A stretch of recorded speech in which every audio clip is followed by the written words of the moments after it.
एक समय की बात है। एक गांव में एक बहुत ही भक्ति मार्गी संत रहते थे। उनका नाम रामदास था। वह हमेशा भगवान की भक्ति में लीन रहते थे।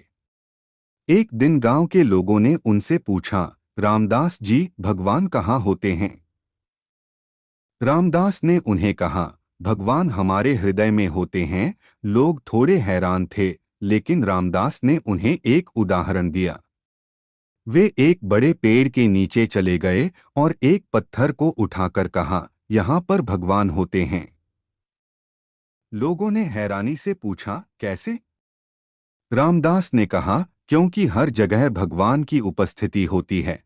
हमें उसे पहचानना है और समझना है। उस दिन से लोगों ने भगवान की उपस्थिति को हृदय में महसूस करना शुरू किया और रामदास जी की भक्ति और भी बढ़ गई। एक बार की बात है। एक गांव में एक नौजवान लड़का नामकरण से बहुत ही उत्साहित था। उसके माता पिता ने उसका नाम शिवम रखा था और उन्होंने सपना देखा था कि उनका बेटा भगवान शिव की भक्ति में लीन होकर बड़ा पुण्य प्राप्त करेगा। शिवम ने अपने माता पिता के आदेश का पालन करते हुए अपनी भक्ति में लग गया। वह हर रोज भगवान शिव की पूजा करता और उनका ध्यान किया करता था। वह शिव मंदिर में भगवान की सेवा करता और उनके नाम का जाप किया करता था। एक दिन शिवम को भगवान शिव का दर्शन स्वप्न में हुआ। भगवान ने उससे कहा, शिवम, मैं तुम्हारी भक्ति से बहुत प्रसन्न हूँ। तुम मुझे और अपनी भक्ति में और अधिक समर्पित करो। शिवम ने भगवान की वचन को स्वीकार किया और उनकी भक्ति में और गहराई से डूब गया। वह हर दिन 30 मिनट अतिरिक्त भक्ति का समय निकालने लगा। उसने अपने जीवन को भगवान की सेवा में समर्पित कर दिया। शिवम की भक्ति ने उसे न केवल आनंद और शांति दी, बल्कि उसने उसके जीवन को नई दिशा भी दी। उसकी निष्ठा और समर्पण ने उसे आत्मसंयम और आत्मसमर्पण की ऊंचाइयों तक ले गया। जयदेव एक ऐसे भक्त थे जिनकी भक्ति का प्रभाव पूरे देश में था। उन्होंने भगवान कृष्ण की महानता को गाने और उनके लीलाओं को व्यक्त करने के लिए अपनी कविताएं रची थीं। जयदेव का जन्म बंगाल के पुरी नामक स्थान पर हुआ था। उनके पिता ब्राह्मण थे और वे एक साधारण गृहस्थ जीवन जी रहे थे। लेकिन जयदेव की प्रतिभा को पहचानकर राजा लक्ष्मण सेन ने उन्हें दरबार में अपने कवियों के रूप में बुलाया। जयदेव ने अपनी प्रतिभा के साथ भगवान कृष्ण की भक्ति में रत हो गए। उन्होंने गीत गोविंद नामक कृति रची, जिसमें वे भगवान कृष्ण के लीलाओं और उनकी महिमा का गान करते हैं।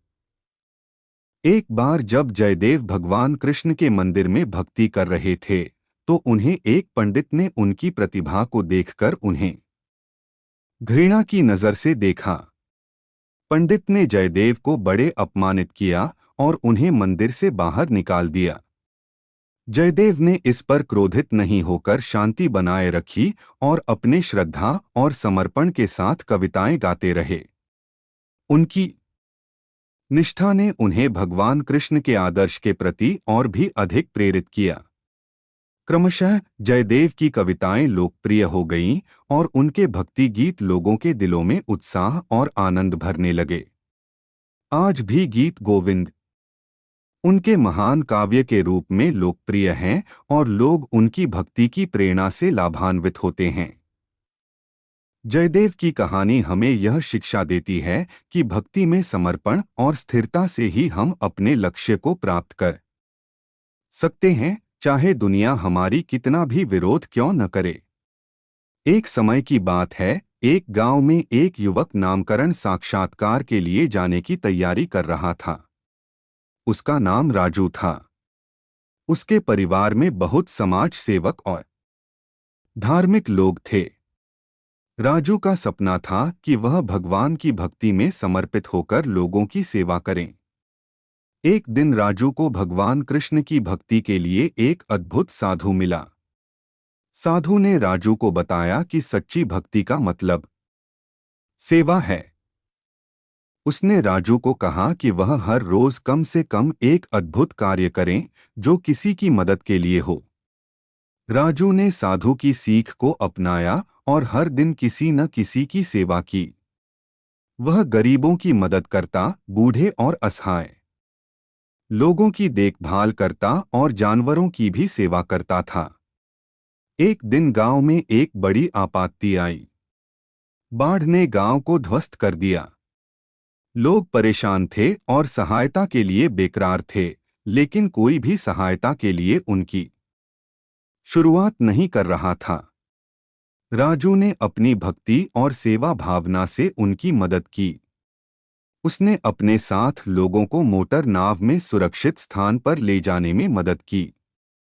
उसकी इस बहादुरी ने लोगों को प्रेरित किया और वे भी राजू के साथ मिलकर सहायता करने लगे। इस घटना ने देखा कि भक्ति और सेवा के अंतर्निहित महत्व को समझना जरूरी है। राजू की इस साहसिकता और सेवा भावना ने लोगों को प्रेरित किया और उन्हें एक साथ उत्तराधिकारी के रूप में बदल दिया।